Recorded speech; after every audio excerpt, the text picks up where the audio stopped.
Hello, everybody. Welcome back. Today is Monday, April 21st, Patriot Day in the United States. And what that means for me, or Patriot Day, I guess it's in Massachusetts. What that means for me, there was a baseball game that started at 11:10 in Boston, earlier than usual.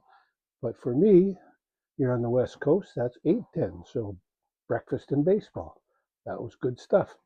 So I watched a couple hours, well, an hour and a half or so, and went out and did a couple hours work. Listened to the end of the game on the MLB app while I was working, and then came home and got ready to watch some ball this afternoon, late this afternoon. So, and one of the games I was watching was the Cincinnati Reds and the Miami Marlins, and that, of course, the Reds coming off their 24-2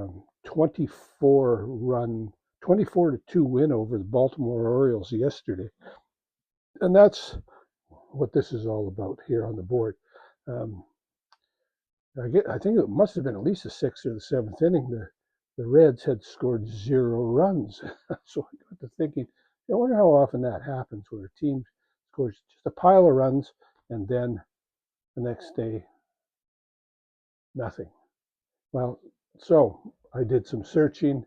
As it turns out, the Reds did score some runs. They ended up losing 6-3 to the Marlins, but and that's kind of typical, I guess. Um, so I searched around and found these are the top 10 runs scored this season, 2025 season in Major League Baseball. Of course, that game last night, the Reds, their 24-2 win over Baltimore. That's the most. That moved to first place. Most runs scored this season, early in the season, of course. But it's going to be pretty tough to beat that total. Um, so yeah, they they then came back with a 6-3 loss. Scored 24 runs one day, three the next, and lost 6-3. The next on the list was the Yankees. If you remember back when the torpedo bats were the craze for the torpedo bats was just beginning. They beat the Brewers 20-9 at Yankee Stadium, and then the next day they came out and they won against Milwaukee again, and 12-3. That almost made this board. That score. That is not the normal thing to happen. Um, Follow that, the Red Sox with 18 runs, an 18-7 win over St. Louis, and then the next day they lost 6-2 in Toronto. So from 18 runs to 2 runs.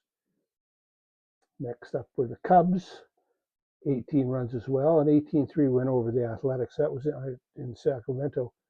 And then the next day, and that they had a very good trip there. I forget how many runs they scored, but they won quite handily. They won again the next day in Sacramento, 7-4 over the Athletics. Again, playing them. Next were the Brewers, 17-2 win over Colorado on April 9th.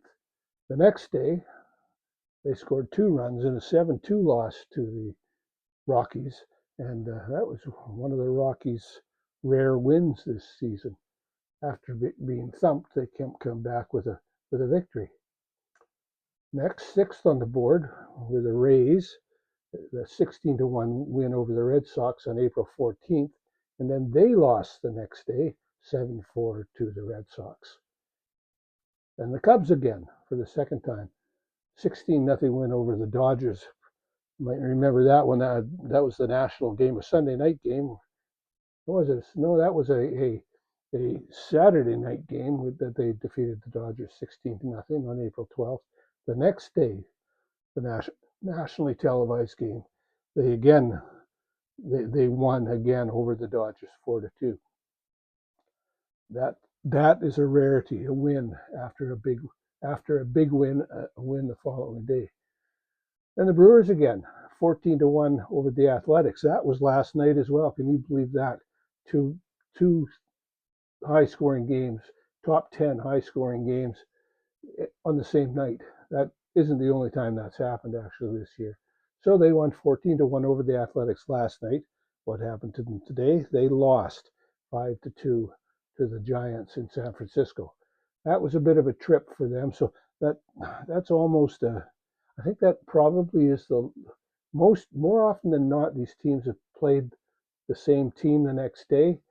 And I think this is one of maybe two times that they've played somebody else. And the Red Sox were an earlier one, and they were in Fenway, and they stayed at Fenway, and they lost 6-2. Well, the Brewers here, they won at in Milwaukee, and then traveled to San Francisco today.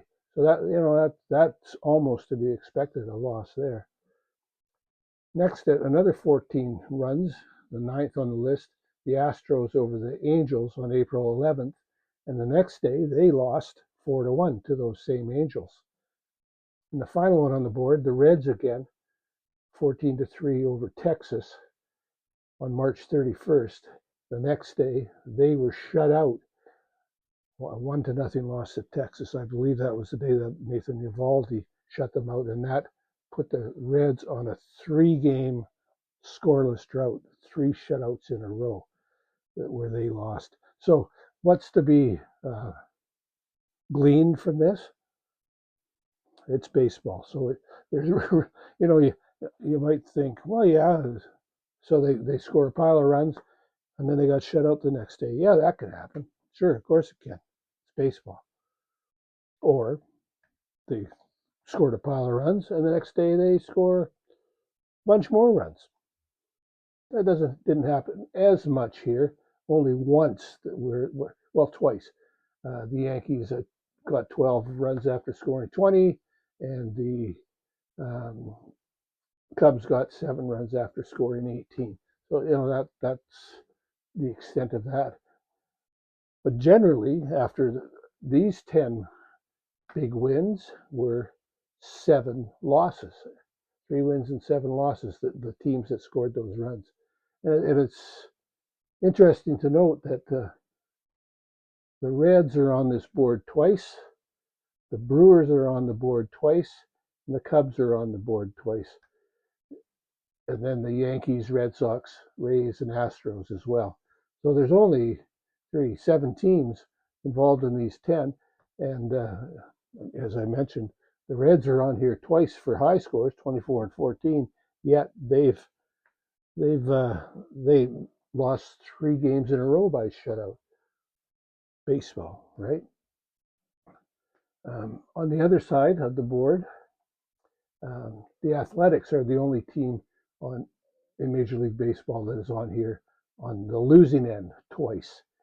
And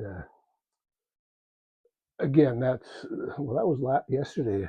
And didn't the Brewers had a bunch of stolen bases, which led to a lot. I have to be honest, I didn't see any of that game. But there were a bunch of stolen bases, I think 6 in the first inning, and that got the Brewers rolling. And then this one against the Cubs, the Athletics, the Cubs were on a roll, and they still are on a season-long roll. They're the highest scoring team in Major League Baseball. And the other teams on this list that is interesting, the Red Sox have been on the losing end and the winning end, and so have the Brewers, losing here and winning here. So again, it's just baseball. You can never figure out what's going to happen in a game of Major League Baseball from one day to the next. 24 runs one day, 3 runs the next for the Reds. Here, the Reds again, 14 runs, 0 runs the next day. I'm quite surprised there isn't more shutouts, only because maybe that's what I wanted to see was high score one day, low score or no score the next day. Anyway, there you go for a Patriots Day on the West Coast here. Started watching at 8:10 and just winding up now. So let me know your thoughts about any of this, about all these runs scored or not scored, and what you think of that. Baseball to me can be 1-0. It's a great game. It can be this would have been fun to. I watched some of that 24-2. That would have been fun to watch.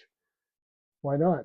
10-9 would be a great game to watch, and there's been a few around that total as well in the last this year early on. So let me know your thoughts on that. About you like high scoring games? Do you like pitchers duels, or you like just how it is every game because there's so wide variety of scores. How it could be just all the differences. It makes all the games good. So that's it for today. So if you haven't done so already, please hit like and subscribe. I'd really appreciate your support. I will talk to you again soon.